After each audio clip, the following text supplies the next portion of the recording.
Hello, guys. I'm here with my friend Max, and he got something to show you guys. But first of all, what did you do last weekend? So yeah, last weekend I played the OTS Championship at Evil Games here in Berlin. I played Infernoble Knights. I got second place. I only lost to the winner in round four. I played Vanquished Soul in round one. I played Flanderies in round two. I played Levy in round three. I played Fire King, Snake Eye, Azamina in round four, and I played Tenpai in round five. I was overall very happy with the deck. It performed very good. I only bricked once against Labyrinth, but it didn't matter because he had everything and my hand was just bad. Yeah, I'm very happy with the deck and I would like to show it to you. Okay, So I so will start let's with start with the the main main deck. deck. Yes, so the Infernoble ratios are kind of soft. So we play one Gearfried, one Renault. This is a new edition. It's Bradamante. You need her for the new one card combos you play with the deck because of the Azamina stuff, which is now a true one card combo. Then we play the one Ricardetto, one Turpin, one Ogier, and the one Maugus. Maugus is the reason why you can play all the other ones at one. So because you can recycle them from Vanished or Graveyard and draws us a card. Then I played my personal. I like these cards. I played the one Uppercutter and the one Spara. Um, these are also Uppercutter is a one card combo. You don't need more than one because you can search him with like Urota, um, um, the Inferno and all the Infernoble cards basically search him. Everything that searches the Fire Warrior searches Uppercutter, so you only need one. It's a very good extender if you start with Witch and Witch gets negated, so you can normal him and then play from there. Um, then I played the new, possibly best starter in the deck. It's 3 Witch. Um, which does so much for the deck. It is an extender. It's a starter now. It's a true starter now. It's an extender. Yeah, it's just a good card. So these are all my monsters. And then for the hand traps, I played I played this new guy. Well, I only saw him once in a game. It did against Fire King. It was nice, but it didn't really matter. Absolute budget I deck. play 3 Ash. Yep. I play 3 Ash. This deck still special summons a lot from the extra deck. So you kinda have to go into the Fuvalos Perulia mini game, so you need something to negate the opponent's Fuvalos. Also, Ash is a very nice draw with Fuvalos. 3 Veiler, same reason as Ash. You just wanna draw Veiler with your Fuvalos. You can draw multiples and you can still use them. Joel is the last hand trap. Joel seems for me pretty good. It stops most combo decks. It stops Ubel. It stops the Fire King cards. It stops the Snake Eye cards. So yeah, overall good. Um, then for the spells, I played 3 Wanted. So we play 6 copies of Witch, 1 Deception. So this is also a 1 card starter. Of course, for either Witch or Deception, you need 2 other cards to discard, but you start with 5 card hands, so it's fine. Would you And play of course, the one OSS. would you play more than Yes. one a deception? Um, I don't think so. I think Witch is overall the better extender. If you start Witch plus a level 4, you can pivot either into the Azamina cards or you can pivot into the to go into these noble cards directly. So I think Witch and Wanted are just the better cards. This is fine, but I wouldn't play more than one. And then of course the last card for the Azamina package is the Hollowed Azamina. Um, yeah. So this is very good impulse bait. The deck wants you. So the whole goal of the deck is to resolve Angelica, and this just baits impulse because the opponent can negate uh, Angelica with impulse, so you want to bait the impulse before that. Then for my noble cards, I played 2 Museum, 2 Heritage, 2 Durandal, and 1 Almace. I really like these ratios because all these cards are good to draw, but you don't want to draw multiples of them. You always want to search one museum with Angelica. If you have a second one, it's just a good extender. You just get an extra tiles out of it, or an extra extender. These are also extenders. I for a long time. I now tested a second Durandal because a lot of hands get significantly weaker if you don't have an equip spell in the deck. And sometimes when you have to go all maze to play, so you have to use all maze to go to Durandal to search a starter. It makes your high end significantly weaker because you have to make weird Maugus lines to shuffle back the equip spells and get them back into the deck to continue playing. And just having the third equip spell it's another starter or extender, and so it was for me the best inclusion of the deck. And then just 2 more generic staples. I played Rota, so it searches basically your whole deck, and just Called by the Grave to work against hand traps and to win the Fuvalos mini game. For traps, I just played more hand traps, literal hand traps. So I played Impulse. This card is insane. If your deck can play this card. I think this won me like 3 or 5 games just because I resolved it.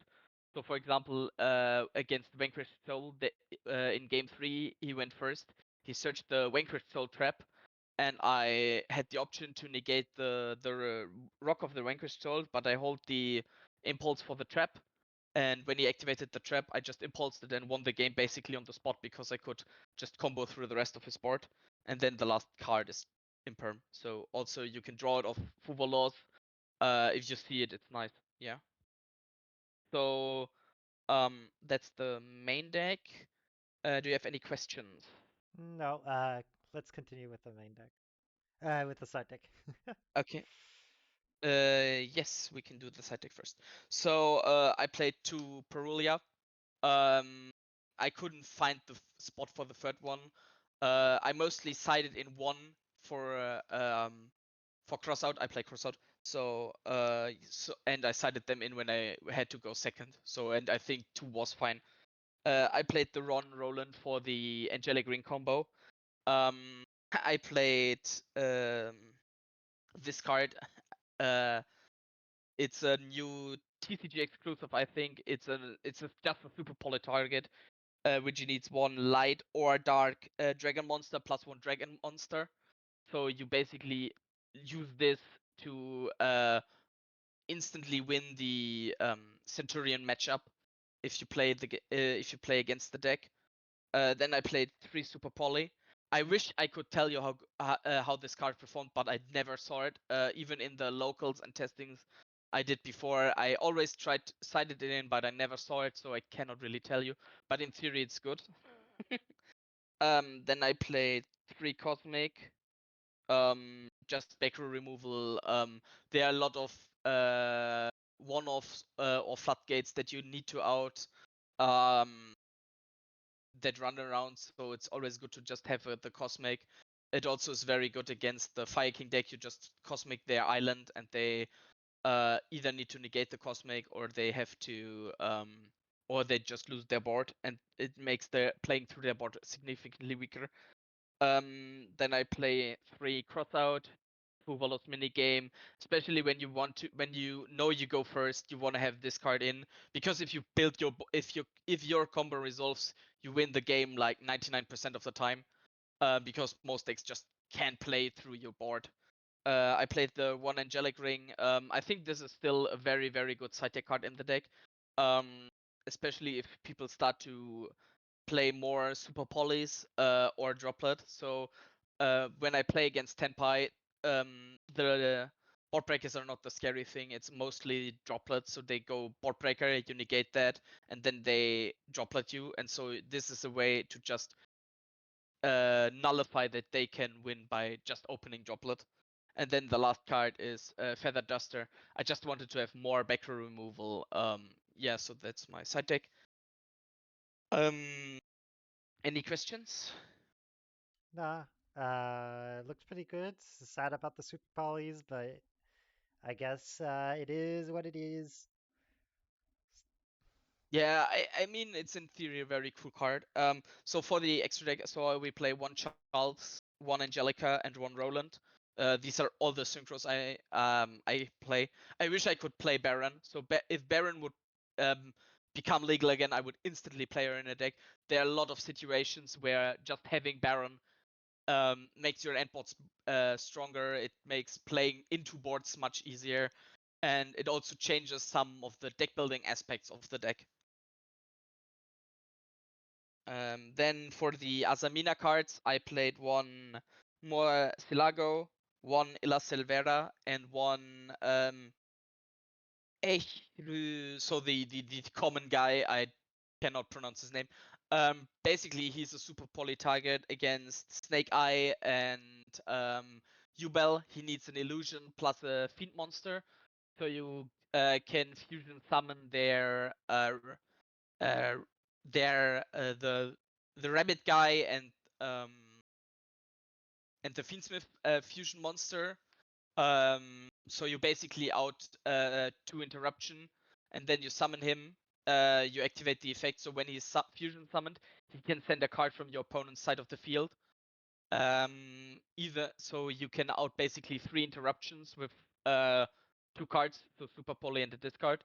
And then the thing is, your opponent will use the Desiree effect to send him, but you still traded three interrupts because you sent the Azrael statue. So it's overall, I think, a very good trade into the matchup. And the last side fusion monster is Mud Dragon. I think it's either Mud Dragon or Garura, depending what you fear more. Um, Then I play one Xyz monster. It's the Battle Boxer King Dempsey. He's just for the one card combos with the Battle Boxers, and sometimes you can make combos with the Infernoble cards where you make him and use him to mill an additional piece to play to continue playing. And then for my Link monsters, I play Princess, IP, and SP, and Ferocious Flame Swordsman. So basically, you need level a link to warrior link monster for the new combo that's generic. So because I couldn't get my hands on a second SP, I played this. So this would, in an updated list, this would safely be an SP, a second SP, one Phoenix and two Charles. So yeah, this is your main boss monster. He's just incredible. He's like three interactions in one. You always can when you get to Charles, you can make you put so much pressure on your opponent. So against Labyrinth, I made the Charles, and he was on one trap card, and he couldn't play into the Charles anymore because I every time he tried to activate the trap, I could negate it with Charles, and he couldn't get come back into the game. So yeah, that's the deck. I really liked it. It was a lot of fun to play this deck. And I hope you will try it. Thanks for Sheehan to give me the option to show this cool deck to you on his channel. And yeah, that's it. See you guys. Hope you guys enjoyed.